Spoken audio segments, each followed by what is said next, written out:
Alors, bonjour les amis, je suis Clotaire Tienou. Je suis fervent défenseur et promoteur du learning by doing, apprendre en faisant. Et aussi, je suis l'une des personnes qui croient que le développement doit commencer par la base et non par le haut. Pourquoi cela? Parce que je pense que c'est nous qui devons faire un effort d'arriver au niveau des autres. Ce ne sont pas les autres qui sont déjà arrivés qui doivent faire un effort de revenir. Sinon, nous serons en train de les tirer vers le bas. En fait, qui de vous a déjà voulu un seul jour revenir dans le passé? Revenir dans le passé en regardant tout ce qu'il a vécu comme choses difficiles, comme choses contraignantes. Même les choses qui nous ont fait réussir, généralement, c'est très compliqué que nous ayons le souhait de revivre cela parce que réussir, c'est le fruit de beaucoup d'efforts, beaucoup de challenges à surpasser, beaucoup de moments difficiles. Et il y a beaucoup de personnes, du moins la majorité, ou du moins moi, qui ne voudraient pas revivre mon passé. Je suis pour ceux qui pensent que nous devons regarder vers l'avenir. Et quand on regarde vers l'avenir, ça veut dire qu'on doit regarder vers des gens qui sont mieux placés que nous, des gens qui ont réussi. On doit les prendre comme modèle pour nous façonner. Nous ne pouvons pas prendre comme modèle des personnes qui n'ont pas réussi. Encore faut-il élaborions le cadre en fait de ce que c'est que la réussite, que nous définissions bien la réussite. Parce que je dis toujours, la réussite n'est pas avoir des millions en termes d'argent. La réussite se base sur plusieurs autres critères en fait. Il y a beaucoup de personnes qui peuvent être un succès social sans avoir beaucoup de millions et qui peuvent être un modèle par exemple pour nous, pour nos œuvres caritatives, pour nos façons de nous intéresser aux problèmes communautaires et ainsi. On peut aussi avoir comme modèle de succès, bien évidemment, des gens qui sont riches financièrement et on étudie leur modèle de vie pour essayer de l'adopter et s'améliorer, quoi.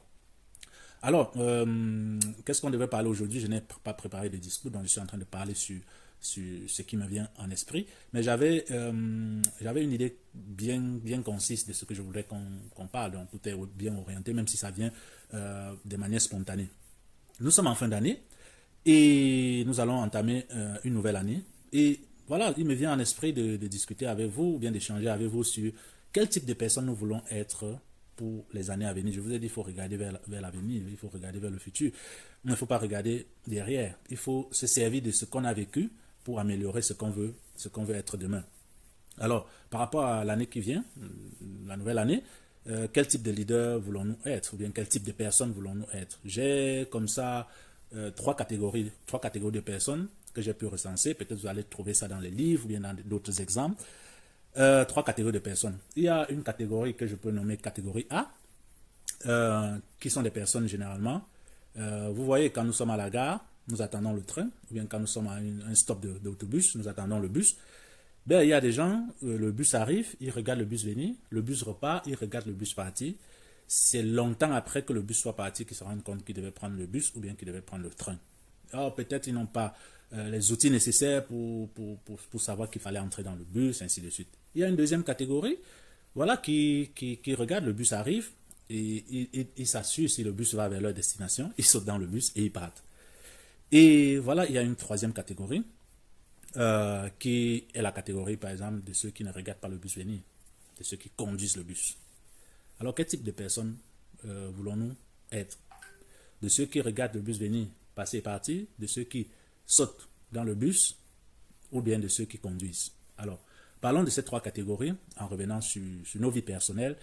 Vous voyez, la première catégorie, qui est la catégorie A, qui regarde le bus venir et regarde le bus partir, regarde le bus aussi s'arrêter, ne font rien. C'est une catégorie de personnes qui généralement passent leur vie à critiquer. Tout ce que font les autres est mauvais. Tout ce que les autres font est mauvais. Rien de bon ne sort dans le comportement ou bien dans les agissements des autres.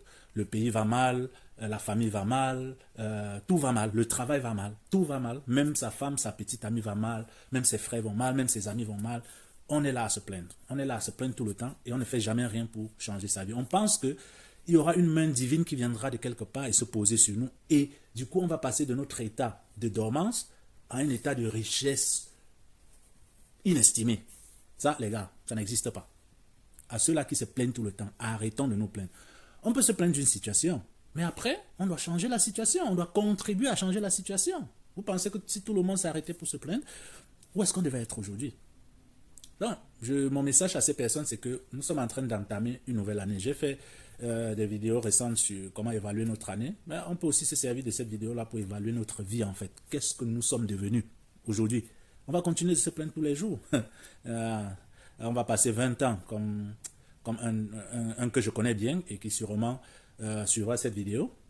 Plus de 20 ans que je le connais, il se plaint, il se plaint, il se plaint et il n'a jamais rien fait pour changer. Il va continuer de se plaindre. 20 ans, s'il avait 20 ans à l'époque, il a 40 ans aujourd'hui. Ça voudrait dire qu'il va continuer de se plaindre et à 60 ans, il continuera toujours à se plaindre. Oui, à se plaindre que les autres n'ont pas fait ceci, les autres n'ont pas fait cela. Mais pourtant, il est en train de changer. Il a déjà changé 3, 4, 5, 6 époques. C'est-à-dire 6 générations, je peux dire. Moi, je classe mes générations de 10 en 10 ans. Ça veut dire quoi? Si moi j'ai 10 ans, ceux qui sont nés quand j'ai 10 ans, je les classe pratiquement dans la même génération que moi. Après, quand je suis déjà à 20 ans, 18 ans, 20 ans, je suis déjà à 2 générations. Parce qu'à 18 ans, 20 ans, je pourrais déjà avoir un enfant. Même à 16 ans, je pourrais déjà avoir un enfant. Donc, j'ai déjà 2 générations, en fait. Ce qui fait que si je passe 60 ans de ma vie à me plaindre, j'aurais passé 6 générations. Au moins, ça me plaint. C'est pas bon, les gars. Il faut qu'on change.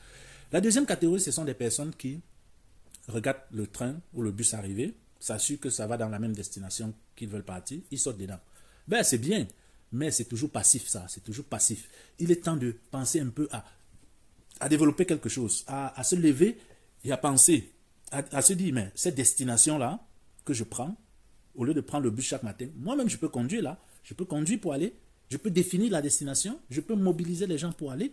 Donc, je peux faire comme ceux qui conduisent le bus. Ils savent où ils vont aller s'arrêter et ils vont avec nous.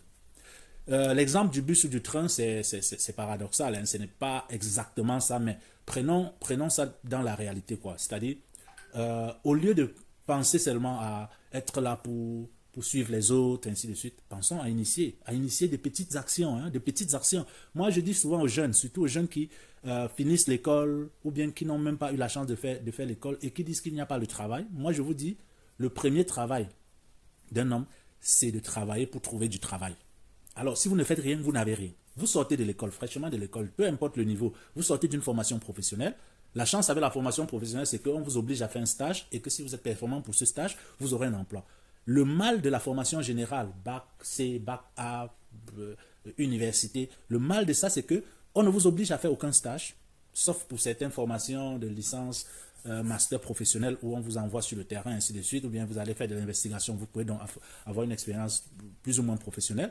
Mais généralement, c'est des formations générales, tellement générales que quand vous finissez par exemple un bac C, ou un bac D, ou un bac A, qu'est-ce que vous savez faire? Vous savez bien faire des choses parce que vous avez appris. Vous n'allez pas me dire que le bac, c'est nul. Un bac A, avec quelqu'un qui parle parfaitement anglais dans son bac A et qui parle aussi parfaitement espagnol ou allemand, dans le cas du Cameroun, bien évidemment, mais voilà, on est déjà orienté, on a déjà quelques bases en termes de langue. Ça peut dire qu'on peut déjà faire l'interprétariat, on peut déjà jouer des interprètes, des traducteurs, ainsi de suite. Et aujourd'hui, avec le métier du digital, c'est plus facile. Donc, je peux avoir mon bac A, je me mets sur le digital, et j'apprends quelques compétences informatiques, Internet, l'utilisation de l'outil Internet, et voilà, et je me lance à chercher mon travail. Donc, faites des petites actions comme ça d'abord pour vous-même. Après, maintenant, d'autres personnes qui veulent avoir des expériences, par exemple, en gestion de projet. Quand je dis gestion de projet, ça s'appelle gestion d'entreprise, parce que tout commence par gérer une petite action. Être dans l'équipe directive d'une association, ou bien participer comme bénévole, dans une association de quartier, ou bien mobiliser certains amis pour aller dans notre village ou bien dans notre quartier, par exemple à Newbel, par exemple au Cradat, à faire du nettoyage, ou bien à distribuer des tracts de santé, ou bien à parler avec des jeunes sur l'environnement, ainsi de suite, sur des thématiques différentes, les aider, aller dans un orphelinat, passer toute une journée, par exemple, à peindre, à chanter, à danser avec les enfants, à mettre le sourire sur leur cœur. Ça, ce sont des actions que vous faites et qui généralement peuvent vous aider plus tard. Ça vous donne déjà le déclic. Je connais beaucoup de personnes que je ne vais pas citer ici, qui ont eu à participer à nos projets. Et ça leur a fait le déclic. Hein. Je ne parle pas juste des Camerounais, ou bien je parle des Africains, je parle des étrangers, des Chinois, des Japonais, des Allemands, des Anglais, des Américains, des Canadiens. Je parle de plusieurs nationalités, de plusieurs cultures qui ont eu à participer à nos actions communautaires et qui a changé leur vie complètement. Et la vôtre peut être changée aussi. Alors, cessons de nous plaindre. Prenons nos vies en main. 2022 est en train d'arriver. Bon, chaque décembre, c'est une nouvelle année qui se pointe à l'horizon. Donc, mon message sera le même l'année prochaine, dans 5 ans. Mais les gars, il est temps que nous nous levions et que nous cessions d'accuser les autres d'être la source de nos malheurs, de se plaindre, de blâmer les autres, en fait. de tuer le peuple ou bien de tuer ce Cameroun. Nous pouvons décider, c'est nous aujourd'hui. Les jeunes aujourd'hui qui ont 20 ans, qui ont 25 ans, qui se plaignent, ce sont eux qui seront là demain. Je voudrais juste dire que, sûrement, ceux qui sont là aujourd'hui, pour qui nous nous plaignons, ils étaient là hier, ils se plaignaient. Aujourd'hui, ils ont le pouvoir, ils n'ont rien fait. Parce que quoi? Ils ont passé le temps à se plaindre. C'est normal que si tu as passé le temps à te plaindre, tu as inhibé ton cerveau et tu ne peux plus réfléchir. Tu ne peux plus réfléchir. Mais quand tu passes le temps, au lieu de te plaindre, tu prends une situation de crise, une situation de conflit. Tout ne marche pas comme nous voulons. Même pour ceux qui ont réussi, je vous ai dit avant. On prend une situation, on l'analyse. On peut se plaindre au départ. Voilà la situation. Par exemple, en République démocratique du Congo, les enfants sont envoyés dans les champs de mines. Mais qu'est-ce que nous faisons de ça? Par exemple, au Cameroun, il y a le travail, ou bien au Gabon, il y a le travail forcé des enfants. Nous prenons, qu'est-ce que nous faisons de ça? Si nous continuons de nous plaindre, vous pensez que qui va changer? Pourtant, nous pouvons identifier quelques enfants, comme une maman qui fait bien son travail au Gabon depuis plusieurs années, que je félicite tous les jours, que j'encourage tous les jours, l'ONG SIFOS, vous pouvez regarder. Mais elle part dans la rue, elle identifie les enfants, elle va et cherche des centres de formation, elle identifie les enfants, qu'est-ce qu'ils veulent faire dans la vie, ainsi de suite. Elle va chercher des centres de formation ou bien des ateliers qui veulent bien accepter de l'aider à éduquer ses enfants, à leur donner une chance de réussir. Elle fait cela et elle prend ses enfants, elle les place là-bas. Ces enfants suivent des formations, elle les motive pendant la formation et après, on leur délivre un certificat qui atteste de leurs connaissances, des connaissances acquises. Et ces enfants-là, plus tard, sont reversés dans la société avec une compétence. Voilà une action, les gars. Qu'est-ce qu'il faut pour ça? Sortir de sa zone de confort, se donner comme objectif, souffrir pour réussir à avoir ce qu'on veut. Moi, je vous dis, je soutiens l'ONG SIFOS. J'ai connu cette maman durant mon année de séjour au Gabon et je lui ai dit, mais ce que tu fais est magnifique. Il y a beaucoup d'autres comme ça, qu'on va en parler dans les prochaines vidéos. C'est des modèles. Voilà pour moi des personnes modèles. Cette maman, elle a quoi? Elle n'a rien, elle se bat chaque jour. Elle ne mange pas, elle donne à manger, elle essaie, elle prend son argent, elle finance le taxi et elle part identifier les problèmes des enfants, identifier ces enfants-là. Et puis elle revient, elle retrouve les centres de formation, elle les motive, elle les galvanise que non, les gars, il faut qu'on aide ces enfants. Toutes ces énergies-là, vous croyez que qu'est-ce qu'elle gagne? Ma reconnaissance, par exemple, je la félicite tous les jours. Elle a ma bénédiction. Elle a la bénédiction de beaucoup de ses enfants. Alors les gars, il est temps pour nous de nous lever. Il est temps pour nous vraiment de nous lever, de sortir de notre zone de confort, de notre torpeur, cesser de nous embrouiller. Cessons de nous plaindre tous les jours. On en a marre de ça. L'Afrique ne peut pas se développer avec des personnes qui se plaignent tous les jours et qui ne font rien. Nous devons nous lever et travailler. Hein? Même ceux qui sont chrétiens, hein? L'homme mangera la sueur de son front. Moi, je ne suis pas chrétien, hein? Mais je respecte tout le monde. Je prends des enseignements chez tout le monde. L'homme mangera la sueur de son front. Les gars, il faut travailler, il faut penser, il faut vous lever, il faut agir.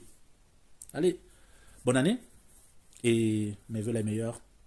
Que toutes vos initiatives, tous vos projets soient vraiment un succès pour cette année qui commence. Et que toutes les énergies positives, recevez toutes les énergies positives.